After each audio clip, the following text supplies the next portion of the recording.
Hey everybody, what's up? I'm Dr. Boyce Watkins from Your Black World, and I wanted to tell you that this morning I just saw this interesting interview with Charlie Sheen, the actor.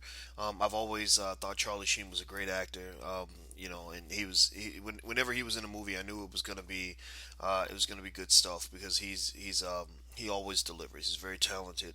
I also have followed Charlie Sheen for probably 20, 30 years. And I've seen his life kind of, you know, he has an interesting life. I'll just say that, and I've seen just the stuff that's kind of happening off screen with him that that made me wonder, if the other shoe was ever going to drop on him, because with when you're in deep in drugs and all that stuff, you never know what's going to happen. You don't know, right? So I don't think it's a matter of judging one way or the other, but it does mean that when we make choices, they do have implications. And so, three things I wanted to kind of share with people that those of you who care, those of you who care to hear what I have to say on this. Three things that I kind of picked up from this Charlie Sheen interview. I watched him on Matt Lauer, or sorry, on the Today Show, interviewing with Matt Lauer, and they were talking about just how it all went down and whether or not he was, infecting anybody else, having unprotected sex, all that stuff. Okay, so three things I would say, if I were talking to my son, my daughter, or anybody else, in terms of what a person might learn from what they're seeing here with Charlie Sheen, is that number one, all of your decisions that you make in your life, good or bad, they always have some sort of effect, some sort of repercussion. The choices you make, they affect other people. They affect the people that they interact with in some cases. They affect you, especially. That means, the good stuff that you do, the good investments you make usually pay off. The bad choices that you make, the risky choices that you make, can eventually affect you. The chickens do come home to roost. Again, it's not a matter of judging. In fact, when I grew up, my mother used to say, I'm not going to tell you what to do. I just want you to understand that there are consequences for everything that you do, one way or the other. And as long as you know the consequences, then you can do what you want. So keep that in mind. With every decision that you make, in economics, we have a saying that says there's no such thing as a free lunch.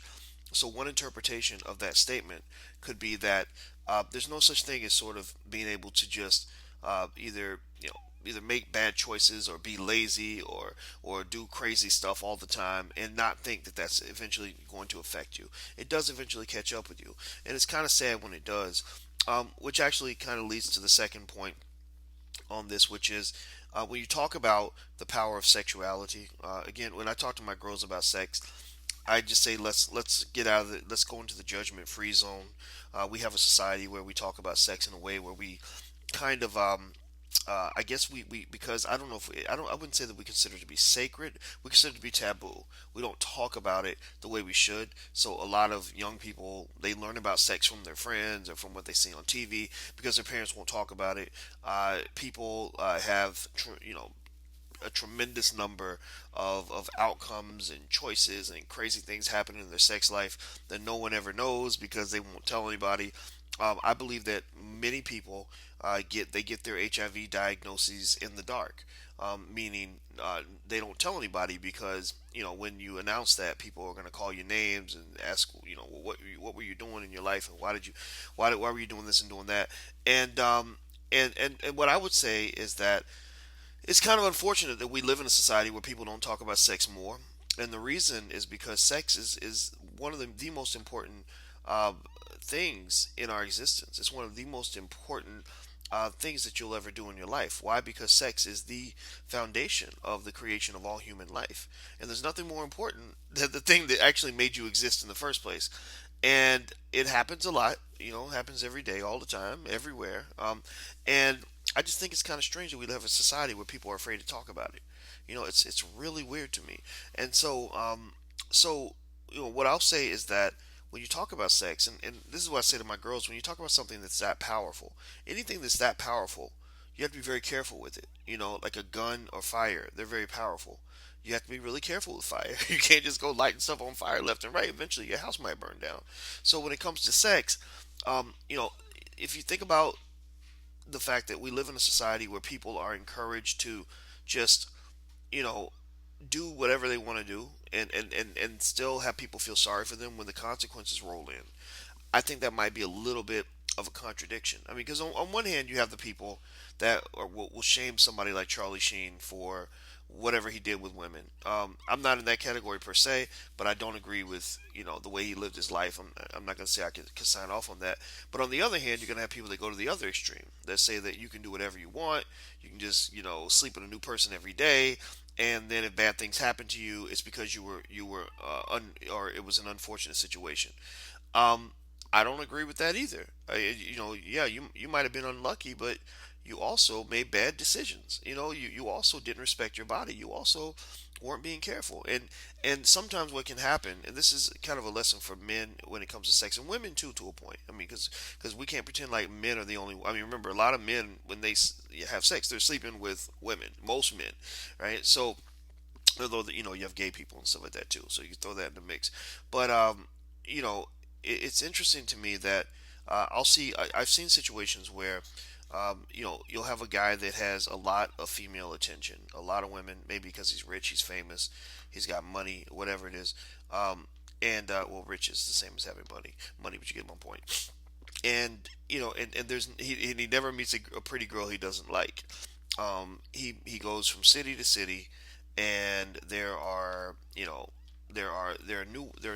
new woman in every city that wants to sleep with him on the first date.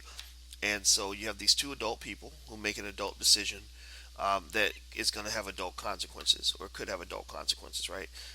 Whether it's unwanted pregnancy, the transmission of disease, etc. In fact, biologists have theories around this, around what they call the alpha males and this is any species, not just humans. This is all the mammals, pretty much.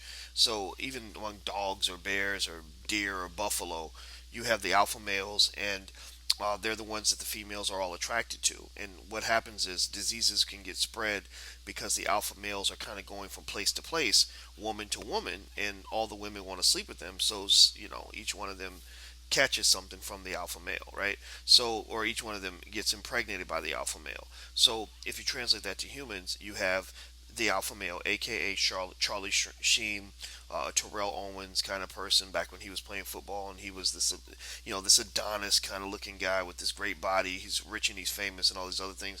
I'm not saying Terrell Owens has a disease, so I'm not comparing that in that way, but I'm talking about the whole alpha male concept, and the women like him. And you can't fault them. I mean, there's a reason that women are attracted to that. There are a bunch of theories on what women are attracted to. They tend to be attracted to signs of strength, whether it's wealth, power, fame, charisma, intelligence, even humor. Even a man being funny and witty are attractive to women because those are also signs of intelligence, which is a type of strength. People that tend to be more intelligent are more able to survive and figure things out. They're more able to provide for a family, all this stuff. So there are all these things that will attract women, and so what will happen is that you'll have a small percentage of men that kind of sleep with everybody. In fact, and it's not just humans. In other species, they have what they call trophy species, where 5% of the males will produce 95% of the offspring, something like that. So you have this small group of men that are producing all the babies, right? And so if you go into certain situations, you kind of see that same phenomenon play itself out. Maybe if you go to the hood, you'll have a few guys who have a lot of babies mamas, and then you have all the average guys. Like I spent most of my life being an average guy. I didn't become a something different from an average guy until I had a little money and stuff like that. But really, like I've kind of seen that, and so what can happen? Well, you have to be really careful, and this is what I tell my daughters all the time: is that I said, if you're attracted to an alpha male, it's okay to be attracted to him because that's going to happen. It's biologically wired. Sometimes you can't help it, but you have to be really careful about where this person's been, how much their body's been exposed, whether or not they're actually getting regular updates and treatments from the doctor. Most people that have STDs don't know that they have them. So they don't even know that they're carrying this, that they're a carrier, and that they're a spreader, that they're a serial infector. They don't realize that until years and years down the line. And so I just tell them, be very, very careful because, biology to some extent is kind of working against, your desire to make good decisions because sometimes you make these decisions and you're not happy with them. A couple other things that come to mind are Charlie talked about people in his inner circle kind of taking advantage of him and misleading him and stuff like that. And that does say something about the importance of being careful about the company you keep, who you let into your inner circle, who you decide to trust. Not everybody is your friend, especially when you have something that they want.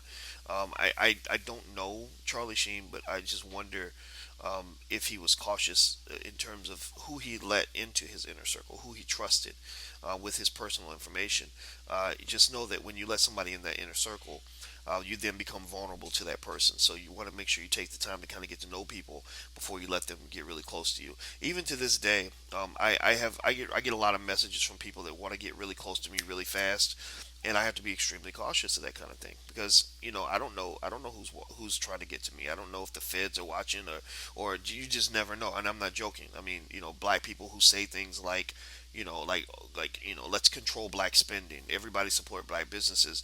Those people are a threat to white supremacy. So I never know what's kind of going down. So I think being cautious about who you have around you can be really important. I've seen men die because of who they were friends with. I've seen women die as well because they were in the wrong place at the wrong time with the wrong people. So you have to be thoughtful about who you let around you, because it can lead to bad consequences. The last piece on that that's interesting, and again, I don't say any of this while judging Charlie Sheen or anybody who does what they do. I mean, whatever, however you live your life, just live it. I mean, don't think I'm scrutinizing you. That's not what's happening here. I'm really just sharing and hopefully maybe teaching. I don't know, but the whole thing about drugs and alcohol, we know Charlie Sheen has had a major issue with drugs and alcohol over many years. It almost seemed like he was unapologetic about it. I don't know if he was a person who was remorseful about his drug addictions and said, "Okay, I want to fix this," or if he was a guy who just kind of said, "Look at me, bitches. This is what I am."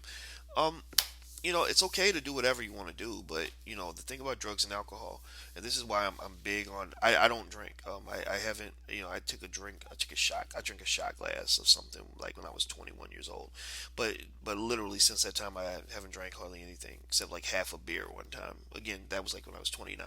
So I can literally remember the times when I've drank in my life, and I don't condemn people who do drink. But when people ask me why I don't drink, I say, well, because I want to be in control. I don't want to wake up tomorrow and find out that I did some horrible stuff. Maybe stuff that might send me to prison for the rest of my life while I was under the influence of drugs or alcohol. In fact, Malcolm X used to say that he was talking to brothers and he said the white man will sell you the liquor bottle and then lock you up for being drunk. And so my thought was, if I'm trying to make it in this world as a black man, trying to make good decisions and put myself in good situations, I can't allow drugs and alcohol to derail me from that. America has a bad drinking problem. Especially, it's not so much with black folks. Black people drink. Don't get me wrong. The liquor gets pushed heavy in black communities, especially poor black communities where you're already struggling, you're already dealing with oppression. So they just say, "Hey, here, drink this," and it'll make you feel better about your situation. So that's why a lot of us have that uncle in the family who can't put down the bottle, or maybe, or drugs. Drugs were really bad. Drugs were dropped in, by the CIA as a diversion tactic to dilute black power in the black community, and to also make money for other people, and to just decimate and destroy the community. And if you look 30 years later, you see how many families are devastated, how many children grew up traumatized because they had a parent who was on drugs, or a parent who had a problem with alcohol, or a sibling who's messing with drugs. So my argument, honestly, is if you've never tried drugs or alcohol, don't try it. When you talk to your kids about it, I think it's okay to scare them a little bit, show them what happens to people when they get into that stuff. I think that what really made me scared of drugs was when I was a kid and I watched Lady Sings the Blues with Diana Ross and Billy D. Williams, and I saw this lady slung over the toilet with a heroin needle in her arm, and I remember thinking, oh my God, I would be devastated to see my mother like that. I would be devastated to see myself like that. And ever since that day, like, drugs just never interested me. And so, plus the stuff costs money. You can keep your money in your pocket. So if you're not messing with drugs and alcohol, I say stay away from it. But if you are, I'm not judging you, but I just say be very, very careful. And I think with Charlie Sheen, if you want to link back to Charlie Sheen and sex and drugs and alcohol, a lot of bad sexual decisions occur when people are under the influence. That's just a fact. There's a ton of data that proves this. So just know that decisions always have consequences. So that's what I'm saying. So I don't know. I wish Charlie Sheen the best of luck. Sounds like he's got a tough journey ahead of him. Um, so it'll be interesting to see how it turns out. All right, everybody. I'm Dr. Boyce Watkins from Your Black World, and I hope you have a wonderful day. And I will talk to you guys soon. Take care. Bye bye.